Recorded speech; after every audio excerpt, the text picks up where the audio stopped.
Chris. No, Godfrey, right? Was it Godfrey? It was. Yeah, it was before, but Yeah. I'm quite pretty good. I welcome this sort of report, Mr. Alston. My only concern is it comes to us at our level. How do we get it down to the public? Because the perception of the public is not always the same as what we see around this table. And I think to actually say that we're going to put it on websites, I think we need to get it out to the public in a way the public can understand it. And I'm not sure all the public would believe some of the information that we have in front of us, because I know from my experience in Castle Point, they don't always believe in the data, as you know. But I think we need to somehow transfer this information into evidence or information for our residents and our public. Chairman, if I could comment, I rather agree with you. I mean, I think we should do everything we can to get, good data out in front of the public. This debate is now. There is an issue actually, Chairman. If I just realised this is has got a protected marking and restricted on it. It is actually in the public domain. It's on your website. I looked at it last night in bed. You think I have? Well, there we go. So I was wondering. So I checked. So this is online. It is available to the public. This report is in the public domain. We should have sorted out protected marking. I apologise for that. So when the public meetings that that I have, we're in Kavanagh next 2 weeks time. So we do present at that meeting up to date, bang up to date data on what's going on in Castle Point. There's a richness of data here, and some of this needs quite a lot of interpretation. This discussion, I'm sure, will demonstrate that. Reducing it all to simple messages is really tough. We are committed to openness and transparency in all of this. I'm delighted that this discussion is in public. I think we can have confidence that over time, Essex Public will understand this data and will enter the discussion, and gradually, hopefully, will then gain confidence in the data. We're doing what we can. I'm encouraging Essex Police to be a bit more confident to put the data out there, and I think we're on a journey, really. Thank you for that, Nick. Before I call Chris, Godfrey, I think part of our role here is as interpreters. Yeah. Because we've asked for this. This is raw data, and we represent individuals, not other people. So I suspect it's a very much a two-way thing. But at least we're getting the data. Yeah. And I'd have to say that a few years ago we wouldn't have got that. Chris. Yes. Just want to, Nick, if I may just talk about the tackling the consequences of alcohol and drug abuse. It's pages 15 through 19. Yeah. And I may have missed it somewhere else, but obviously the key word about this particular section within the report statistically is about tackling the consequences. And a lot of it is orientated around treatment, but I'm not seeing any statistics around the criminality of drug offences in terms of possession or people who are dealing in drugs and how successful we've been at dealing with that. But that's the first observation. There's no statistics around criminality, it's all around treatment. Then if we look at the treatment, some of the statistics, looking at page 17, under the graph, engaging in effective treatment, it's gone up in Essex from 78% to 92%, which is way above the national average. Now on the sort of harder drug side of it, again, it's a similar number where it's gone up from 79% to 90% in Essex, above the national average again. And also on page 18, the number of people, if I've read this correctly, that are leaving the treatment in a planned way has fallen from 71% leaving to 50% leaving. So statistically, in terms of the treatment statistics, it says we've got a real problem in Essex with more people coming onto rehabilitation schemes and less people leaving them. And I'm not seeing anything, the treatment statistics are great, although they paint a bit of a bleak picture, but I'm not seeing any statistics around the policing side of it in terms of catching people who are dealing and catching people in possession and those that are effectively breaking the law, because you'll remember from what I said the other week, I've got a real concern about this, that we're not just in Essex but nationally, but it was seen particularly in Essex, and we've got a real something building here that is a problem and it concerns me. But maybe you could give us some comments around crime statistics on drug offences. Yep. Chairman, thank you. If I may, the meetings that I have every other week around the county are fantastic because they do shake out these issues. And we had a really good meeting in Brentwood last week. Yeah. Lose track of the weeks. Where a really eloquent question from a young woman in the audience asking about the fact that we weren't presenting data on possession of drugs. And it was a gap, and I hadn't kind of really thought about it as a gap. And I thought the question was quite well answered by the officers there in terms of the individuals, often young individuals, who might be caught smoking cannabis or something. What I'm also confident, because I take a regular report from the Serious Crime Directorate, the effectiveness of Essex Police, Essex and Kent Serious Crime Directorate, tackling the big drugs barons. And they are very active and they're very successful. There was then an issue raised by an officer there about are we being, and have we perhaps now generated the room to then target those local level dealers. And I've taken that question away with him and have discussed it already with the Chief Constable, and we're going to be talking about it more. And we need to do more. I think it is a gap. So it's quite a bit of a long answer to saying something I don't think we've given quite sufficient attention to in terms of the data. There's some slightly complex reasons for that. But I'm also satisfied that good work is going on around the county and that people are being brought to justice. So we need to get that data written into the plan, and we will take that away. In terms of, so the consequence, working with those who are then, the consequences are so important, and perhaps we haven't made this quite clear enough, is because of alcohol and drugs fueling so much crime, which is why dealing with the people who are caught up with that misuse is so important. I don't know, Lindsay might like to come in and give you one or two examples actually of what we're doing in that space. And which is why we're focusing particularly on that and the effectiveness treatment. Unless we get these people who have become habituated to drugs and who will go on to be the prolific offenders, some of the prolific offenders, then that's we're in trouble if we don't do that. Is it a little bit about? Yes, just to develop some of those points. As the Commissioner said, we can get more data about drug-driven offences, but majority of burglaries, I wouldn't know an exact percentage, would almost certainly be committed by someone who's funding a drug habit. So it's sometimes very difficult, almost impossible, to equate a particular offence with a direct correlation to drugs. What is happening, on a trial basis, is drug test on arrest. And the latest results show that 28% of individuals arrested at the time of arrest are suffering or abusing drugs. And the Essex Drug Action Team are taking forward an intervention to arrest that behaviour right at the initial onset with the use of cautions that will then be translated into breach action if that particular caution isn't taken to its logical conclusion.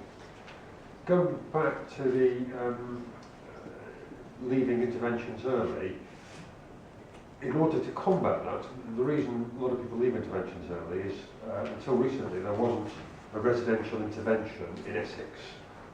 So these people would go out of the county and have to do a 9-week residential intervention.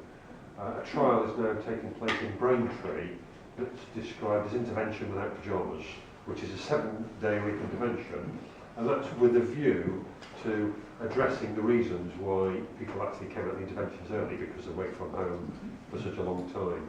So there's quite a lot going on in the background along those areas, a combination of cautions, out-of-court disposals, drug testing on arrest, linking to more planned interventions, along with those that are caught stealing from the drug habit would face the normal disposal of the court system. But certainly we would ask the service to do more work, but it is almost impossible to say a specific crime is solely down to drugs. I take your point there, Chris, is that this is consequences. Yeah. Looking at cause in a Yeah. sense.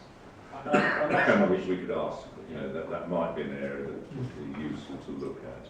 So you'd be looking at one level of specifically drug dealing, drug selling, drug conveying, drug purchase. Effectively what the section is the consequences of that. But the two are totally interrelated, like I said. Change is coming. That's a perfectly valid question, and I need to slightly rule to him that although we will not touch on policing and operational issues, I have absolutely no problem if there are political issues brought up which relate directly to something. Try to be dreadfully careful, John. You were very careful, Tim, surprisingly so. I am up to date, of course, we're trying to be with what's going on. I think, firstly, to pay tribute to Essex Crime Czar Alston, I think they are, they and the Trust have done some really good work. We're close to Mary Archer, who heads the trust, and it's all been very, we feel well informed. We have to see what happens. One of the exciting things that is happening is the ability of, under the new arrangements, for those who are coming out of prison for shorter sentences, who will have, under whatever arrangements they may be, more probation care than they would have had previously. And I think the lack of probation support for those leading after short sentences is one of the things that gets us into real trouble. So I think there is a chance that there's an upside as well as what would be a very challenging period. That's an answer to one side. No, through the gate, probation is barred by law from getting offering any services to those who get sentences for 12 months or less at the moment. So I think that is a good change. If I could say something before you move on to your second bit, I'd echo what Nick said about Mary Archer. In that the first time I've ever seen data sharing with NOMS it's just brilliant what she's been doing, and I would be very perturbed if we weren't able to continue to go down that route. I mean, it's been exemplary. However, thank you. Press on. Yeah, page 27, as Nick said, I think in his introduction, a rather challenging result on the percentage of people thinking the police do a good job, which is around about 60%, which presumably means 40% didn't think they were doing a good job. I just wondered what plans he has in place to try and improve that figure, and working with the Chief Constable, of course, because I think we should all be concerned around that. I guess 20, 30 years ago, that figure would have been a lot higher. And is it just the way society has gone, or does he think there is things that we can do between us, I mean the panel, himself and the Chief Constable, to get that figure going up? I know the previous government introduced a confidence measure, whether that's right or not. It seems in the same ballpark, and we all have a responsibility to make sure the people of Essex have a great deal of confidence and think the police are doing a good job. Cool. That's an interesting philosophical argument that we could enter into, Nick, but it's worth...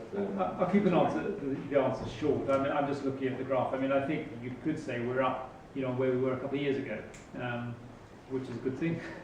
We're down where we were a year ago, which is a bad thing. I think the Chief Constable may have mentioned it when he was here, not I might have said to you. I mean, he talks about the C-axis, the 3 C-axes of Essex, and he talks about reduced crime, more offences solved, and improved public perception, people feeling safe. Whether the police feel they're doing a good job or not, I would love to say yes to that, but I'd rather see, the one below, those feeling safe outside below is over 90%, or, give or take 90%. If we had most people feeling safe during the day and night, in a way, whether the police are doing a good job or not, if we put it alongside, falling crime data, if people are feeling safe and there's less crime, that's not a bad place to be. I don't know. I mean, we put this in. It's from Crime Survey for England and Wales, in which I have great confidence. I don't know what the other options were. Was it a black and white answer? I'm looking at Jill actually. Was it a black and white answer? Either doing a good job or a bad job, or is that no view at all. I mean, that's where SATs can tell. But we do need to, we absolutely want, the Chief Constable absolutely wants people to feel safe. He wants them to feel, as they should do really, crime is relatively low. We're one of the safer counties, and crime is down a lot on where it has been. People could and should feel safer. We want them to feel that. It goes back to the point that we were saying about getting the facts out there so people can feel confident in them. But I would love to see that going up. Thanks for that, Nick. And of course, the interesting issue that Tim's question brings up is, and he did mention it, is societal change and expectations and ethics and morality. And if we want to present these to Albanian county council, they would probably be over the moon jumping for joy. So it needs to be put into context in a sense.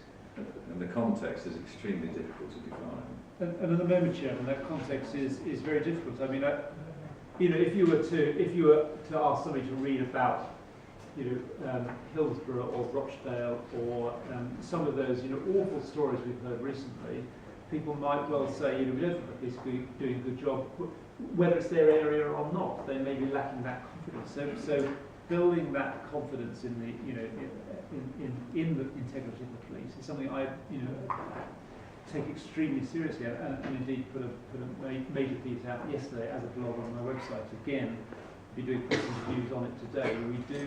We need to build that confidence in policing integrity. I have confidence in the integrity of Essex Police. Of course, things will go wrong from time to time, but we need to build confidence in it, and we need to build a framework around the police that really ensures they're always at the highest standards. And we're the overseers to a degree. Gerard, well, to a very small degree. Nick, when it comes down to drugs, we've, I suppose in the last month, 6 weeks, we've had one or two members of ACPO talking about decriminalising drugs. What are your views on that? I find it's quite a difficult question. I'm not an expert. That's the first thing. But so in public yesterday, in Tim's wonderful Colchester at the First Sight Centre with Open Road, who are one of the charities that provide drugs and alcohol services across large parts of Essex. They also provide the SOS bus in Colchester, a charitable organisation that is one of our main providers of services in Essex. I was asked that question from the floor, and I said something like this, that I've got confidence at the moment that the police deal with street offences really rather well. We're not criminalising our young people. Most young people grow out of these things. I remember when I was, I don't want to be too anecdotal about this, but when I was of that age, in my year at university, my recollection is 2 people in my small college jumped out of a window thinking they could fly because they were on LSD. Things have changed, but that was 40 plus years ago. And there was a lot of street use of drugs. I think of my son's generation at school and the drugs, and my daughters, the drugs in their schools, and I hear what's going on now. I don't think things have changed much. I'm pretty sure they haven't got worse. I think I could make the case for saying they've got slightly better over the years. I don't think they've got worse. Drugs, I don't know all the science, I read what I can, and it's quite clear that a lot of drugs, particularly the synthetics, are desperately dangerous. They're desperately dangerous. Some of the even cannabis type drugs are very dangerous varieties are around. I don't think there's anything such thing as a safe drug. And I then say, on the other hand, what are the real causes? What's the thing I care most about and worry most about? It's alcohol. It's alcohol. It fuels all sorts of crime, of all sorts, from road safety to domestic violence to everything, and it opens the way for young people. It exposes them to all sorts of other risks. And alcohol, okay, it may become socially acceptable, but it's it's a drug. Cigarette smoking. What do most people across the east of England die of? Before their time, it's liver disease.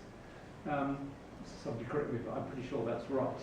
And so we've got, and then we've got all the things associated with smoking, and we've got. So why encourage another thing that's going to cause people real harm? Why legalise something that's going to cause real harm, when it's not obvious to me that the crime associated with drugs is destroying society. I don't think it is. I don't think we're any worse. I think we're rather better than we have been. The police have got good control of quite a bit of it. So I'm not persuaded personally, but I know there are some very influential voices who, and voices I respect, who think that we could, there could be a case. I only asked the question because obviously we've seen in the recent months one or two members of ACPO